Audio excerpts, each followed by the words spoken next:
Halo, assalamualaikum warahmatullahi taala wabarakatuh. Jumpa lagi di channel Indra Edu. Untuk kali ini Indra Edu akan membahas uji kompetensi bab 3 mata pelajaran PPKN kelas 11. Bagi teman-teman yang belum menonton video uji kom sebelumnya, ada uji kom bab 1 dan juga uji kom bab 2. Silakan tonton video saya sebelumnya supaya nyambung dengan uji kom bab 3 ini. Oke, bagi teman-teman juga jangan lupa klik tombol subscribe-nya, like juga komen, dan share kepada teman-temannya supaya bisa menebar manfaat yang lebih banyak lagi. Langsung saja kepada soal nomor 1, kemukakan 3 pengertian hukum dari para ahli hukum yang kamu ketahui, kemudian jelaskan letak persamaan dan perbedaannya. Jawaban untuk soal nomor 1, menurut Immanuel Kant, hukum adalah segala keseluruhan syarat di mana seseorang memiliki kehendak bebas dari orang yang satu dapat menyesuaikan diri dengan kehendak bebas dari orang lain dan menuruti peraturan hukum tentang kemerdekaan. Sedangkan yang kedua, hukum menurut Ahmad Ali, yaitu hukum merupakan seperangkat norma mengenai apa yang benar dan salah, yang dibuat dan diakui eksistensinya oleh pemerintah, baik yang tertuang dalam aturan tertulis maupun yang tidak, terikat dan sesuai dengan kebutuhan masyarakat secara menyeluruh dan dengan ancaman sanksi bagi pelanggar aturan norma itu.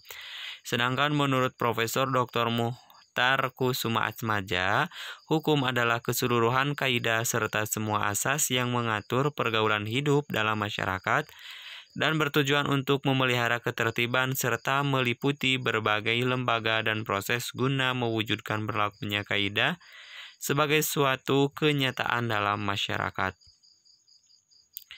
Persamaannya bahwa pendapat tersebut memuat unsur-unsur hukum yang berisi peraturan disertai sanksi yang tegas yang bertujuan untuk melindungi kepentingan dan kesejahteraan bersama. Sedangkan perbedaannya terletak pada perumusannya dan pada sudut pandangnya yang berbeda-beda tetapi mempunyai makna yang sama. Soal nomor 2, jelaskan pengertian tata hukum Indonesia. Jawabannya, tata hukum dikenal juga dengan istilah Rechtsstaat yang berasal dari bahasa Belanda. Arti Rechtsstaat adalah susunan hukum. Tata hukum adalah memberikan tempat yang sebenarnya pada hukum. Yang dimaksud dengan memberi tempat yang sebenarnya adalah menyusun dengan baik dan tertib aturan-aturan hukum dalam pergaulan hidup agar ketentuan yang berlaku dan mudah dapat diketahui dan digunakan untuk menyelesaikan setiap peristiwa yang terjadi. Tata hukum merupakan hukum positif atau hukum yang berlaku di suatu negara pada saat sekarang. Tata hukum bertujuan untuk mempertahankan, memelihara, dan melaksanakan tertib hukum bagi masyarakat suatu negara sehingga dapat dicapai ketertiban di negara tersebut. Tata hukum Indonesia merupakan keseluruhan peraturan hukum yang diciptakan oleh negara yang berlaku bagi seluruh masyarakat Indonesia yang berpedoman pada Undang-Undang Dasar Negara Republik Indonesia tahun 1945 dan pelaksanaan tata hukum tersebut dapat dipaksakan oleh alat-alat negara yang diberi kekuasaan. Soal nomor 3, jelaskan klasifikasi hukum berdasarkan keputusan ilmu hukum.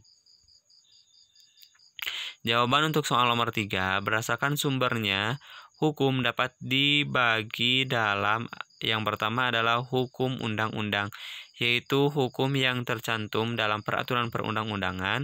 Yang kedua adalah hukum kebiasaan, yaitu hukum yang terletak dalam peraturan-peraturan kebiasaan. Yang ketiga adalah hukum traktat, yaitu hukum yang ditetapkan oleh negara-negara di dalam suatu perjanjian antar negara atau traktat. Yang keempat adalah hukum jurisprudensi, yaitu hukum yang terbentuk karena keputusan hakim. Sedangkan yang kedua adalah berdasarkan tempat berlakunya. Hukum berdasarkan tempat berlakunya ada hukum nasional, yaitu hukum yang berlaku dalam wilayah suatu negara tertentu. Yang kedua adalah hukum internasional, yaitu hukum yang mengatur hubungan hukum antar negara dalam dunia internasional. Hukum internasional berlaku secara universal, baik secara keseluruhan maupun terhadap negara-negara yang mengikatkan dirinya pada suatu perjanjian internasional atau traktat. Yang ketiga adalah hukum asing, yaitu hukum yang berlaku dalam wilayah negara lain. Yang keempat adalah hukum gereja, yaitu kumpulan-kumpulan norma yang ditetapkan oleh gereja untuk para anggotanya. Yang selanjutnya adalah hukum berdasarkan bentuknya, yaitu ada hukum tertulis yang dibedakan atas dua macam. Yang pertama adalah hukum tertulis yang dikodifikasikan, yaitu hukum yang disusun secara lengkap, sistematis, teratur, dan dibukukan sehingga tidak perlu lagi peraturan pelaksanaan. Misalnya, Kitab Undang Hukum Pidana, Kitab Undang Hukum Perdata, dan Kitab Undang Hukum Dagang. Yang kedua adalah hukum tertulis yang tidak dikodifikasikan, yaitu hukum yang meskipun tertulis tetapi tidak disusun secara sistematis, tidak lengkap, dan masih terpisah-pisah, sehingga sering masih memerlukan peraturan pelaksanaan dalam penerapan, misalnya undang-undang, peraturan pemerintah, dan keputusan presiden. Yang selanjutnya adalah hukum berdasarkan bentuknya, yaitu adalah hukum tidak tertulis. Hukum tidak tertulis yaitu hukum yang hidup dan diyakini oleh warga masyarakat serta dipatuhi dan tidak dibentuk menurut prosedur formal, tetapi lahir dan tumbuh di kalangan masyarakat itu sendiri. Yang selanjutnya adalah hukum berdasarkan waktu berlakunya, yaitu ada hukum ius constitutum atau hukum positif, yaitu hukum yang berlaku sekarang bagi suatu masyarakat tertentu dalam suatu daerah tertentu, misalnya Undang-Undang Republik Indonesia Nomor 12 Tahun 2006 tentang Kewarganegaraan Republik Indonesia. Yang kedua adalah ius constituendum atau hukum negatif, yaitu hukum yang diharapkan berlaku pada waktu yang akan datang, misalnya rancangan undang-undang atau RUU. Yang selanjutnya adalah hukum berdasarkan cara mempertahankannya. Yang pertama adalah hukum material, yaitu hukum yang mengatur hubungan antara anggota masyarakat yang berlaku umum tentang hal-hal yang dilarang dan dibolehkan untuk dilakukan, misalnya hukum pidana, hukum perdata, hukum dagang, dan sebagainya. Yang kedua adalah hukum formal, yaitu hukum yang mengatur bagaimana cara mempertahankan dan melaksanakan hukum material. Misalnya hukum acara pidana, hukum acara perdata, dan sebagainya. Sedangkan hukum berdasarkan sifatnya, yang pertama adalah hukum yang memaksa, yaitu hukum yang dalam keadaan bagaimanapun juga harus dan mempunyai paksaan mutlak. Misalnya melakukan pembunuhan, maka sanksinya secara paksa wajib dilaksanakan. Yang kedua adalah hukum berdasarkan sifatnya, yaitu adalah hukum yang mengatur. Hukum yang mengatur yaitu hukum yang dapat dikesampingkan apabila pihak-pihak yang bersangkutan telah membuat peraturan sendiri dalam suatu perjanjian. Atau dengan kata lain, hukum yang mengatur hubungan antar individu yang baru berlaku apabila ada yang bersangkutan tidak menggunakan alternatif lain yang dimungkinkan oleh hukum atau undang-undang. Misalnya ketentuan dalam pewarisan ab intesto atau pewarisan berdasarkan undang-undang baru mungkin bisa dilaksanakan jika tidak ada surat wasiat. Yang selanjutnya adalah hukum berdasarkan wujudnya. Ada hukum objektif dan juga ada hukum subjektif, di mana hukum objektif yaitu hukum yang mengatur hubungan antara dua orang atau lebih yang berlaku umum. Dengan kata lain, hukum dalam suatu negara yang berlaku umum dan tidak mengenai orang atau golongan tertentu. Yang kedua adalah hukum subjektif, yaitu hukum timbul dari hukum objektif dan berlaku terhadap seorang atau lebih. Hukum subjektif sering juga disebut hak. Yang selanjutnya adalah hukum berdasarkan isinya, ada hukum publik dan juga hukum privat. Hukum publik yaitu hukum yang mengatur hubungan antara negara dengan individu atau warga negara menyangkut kepentingan umum publik. Hukum publik terbagi atas hukum pidana yaitu yang mengatur tentang pelanggaran dan kejahatan, memuat larangan dan sanksi. Yang selanjutnya yang terkait dengan hukum publik yaitu hukum tata negara.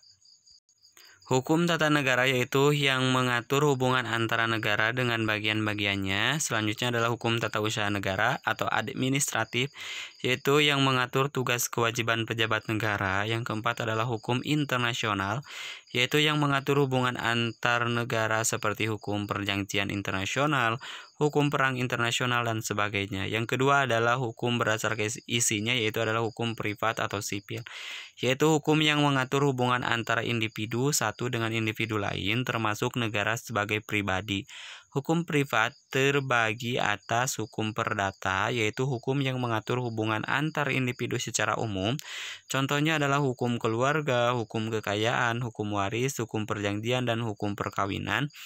Yang kedua adalah hukum perniagaan atau dagang, yaitu hukum yang mengatur hubungan antar individu dalam perdagangan. Contohnya adalah hukum tentang jual beli, hutang piutang, pendirian perusahaan dagang, dan sebagainya. Soal nomor 4, jelaskan perbedaan antara kompetensi absolut dan kompetensi relatif dari suatu lembaga peradilan. Jawaban untuk soal nomor 4, kompetensi relatif adalah kompetensi yang berkaitan dengan tugas dan wewenangnya untuk mengadili suatu perkara, misalnya penyelesaian perkara perceraian bagi penduduk yang beragama Islam. Yang berwenang untuk menyelesaikannya adalah peradilan agama. Tindak pidana yang dilakukan oleh anggota TNI maka disidangkan di pengadilan militer. Yang kedua adalah perbedaannya dengan kompetensi absolut adalah kompetensi yang berkaitan dengan wilayah hukum atau wilayah tugas suatu badan peradilan. Misalnya, pengadilan negeri, wilayah hukumnya hanya meliputi suatu kabupaten atau kota dan hanya berwenang menyidangkan perkara hukum yang terjadi di wilayah hukumnya. Soal nomor 5, jelaskan perangkat lembaga peradilan di lingkungan peradilan umum, peradilan agama, peradilan militer, peradilan tata usaha negara, dan Mahkamah Konstitusi. Jawaban untuk soal nomor 5. Yang pertama adalah kekuasaan kehakiman di lingkungan peradilan umum dilaksanakan oleh pengadilan negeri, pengadilan tinggi, dan Mahkamah Konstitusi. Nah, yang dimaksud dengan pengadilan negeri yaitu pengadilan yang mempunyai daerah hukum yang meliputi wilayah kabupaten atau kota dan berkedudukan di ibu kota atau kabupaten atau kota. Perangkat pengadilan negeri diantaranya pimpinan, seorang ketua, dan seorang wakil ketua, hakim. Terus juga hakim yang merupakan pejabat pelaksana kekuasaan kehakiman, panitera, yang dibantu oleh wakil panitera, panitera muda, dan panitera muda pengganti. Sekretaris dan jurusita yang dibantu oleh jurusita pengganti. Yang kedua adalah pengadilan agama. Kekuasaan kehakiman di lingkungan peradilan agama dilaksanakan oleh pengadilan agama dan pengadilan tinggi agama. Kekuasaan kehakiman pada peradilan agama berpuncak pada Mahkamah Agung. Pengadilan agama berkedudukan di ibu kota, kabupaten atau kota, dan daerah hukumnya meliputi wilayah kabupaten atau kota. Pengadilan agama merupakan pengadilan tingkat pertama yang dibentuk berdasarkan Kepres. Pengadilan tinggi agama berkedudukan di ibu kota, provinsi, dan daerah hukumnya meliputi wilayah provinsi.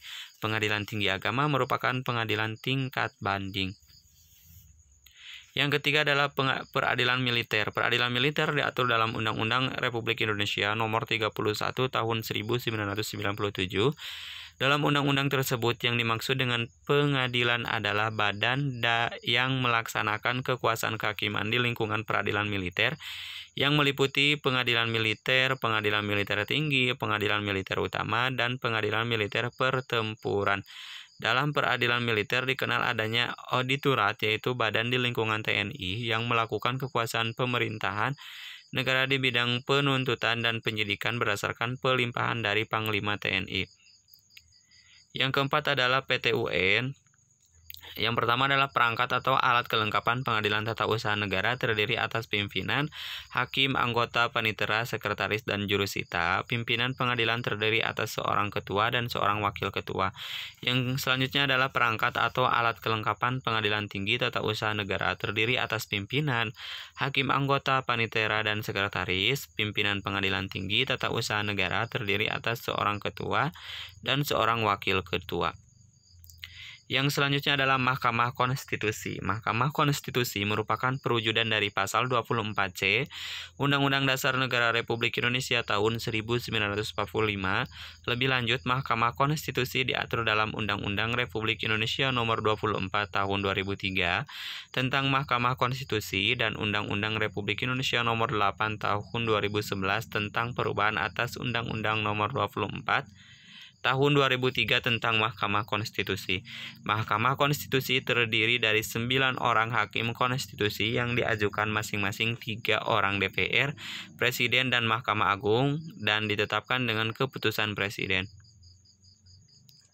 Yang selanjutnya adalah soal nomor 6. Mengapa kita meski mematuhi hukum? Jelaskan. Jawaban untuk soal nomor 6, karena setiap anggota masyarakat mempunyai berbagai kepentingan, baik kepentingan yang sama maupun yang berbeda. Tidak jarang di masyarakat perbedaan kepentingan sering menimbulkan pertentangan yang menyebabkan timbulnya suasana yang tidak tertib dan tidak teratur. Dengan demikian, untuk mencegah timbulnya ketidaktertiban dan ketidakteraturan dalam masyarakat, setiap orang harus patuh pada hukum yang berlaku sehingga akan tercipta ketertiban dan keamanan dalam hidup bersama.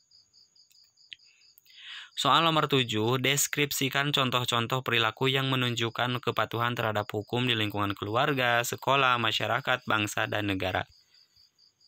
Jawaban untuk soal nomor 7, contoh perilaku yang mencerminkan kepatuhan terhadap hukum di lingkungan keluarga yang pertama adalah mematuhi perintah orang tua.